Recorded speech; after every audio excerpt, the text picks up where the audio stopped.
Welcome to our channel. Today we how to configure QuickBooks Online, beginner guide step by step clearly.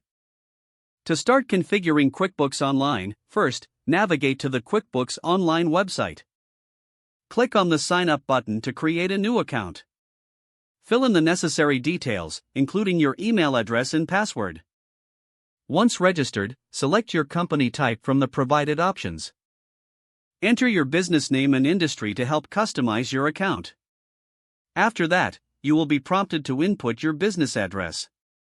Next, enter your business phone number for contact purposes. You may also need to fill in your fiscal year-end date. Once these details are complete, click Next to proceed. Now, QuickBooks will ask a few questions about your business needs. Answer these questions to help personalize your experience. After answering the questions, you can select a plan that suits your business.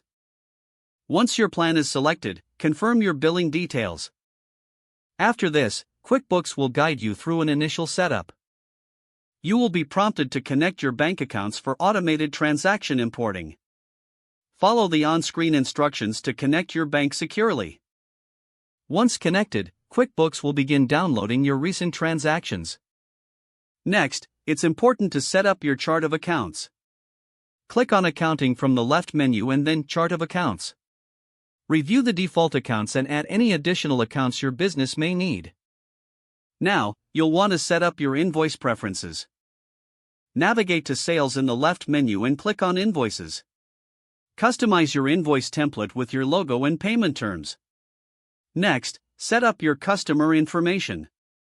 Click on Customers from the left sidebar and then New Customer. Enter the details for your first customer and save. Now, let's configure your sales tax preferences. Go to Taxes in the left menu and follow prompts to set up your sales tax rates. After that, it's time to add your products or services. Click on Sales and then Products and Services to start adding items for sale. Enter details for each product or service you offer, including pricing and description. Don't forget to like this video and subscribe to our channel for more step-by-step tech guides.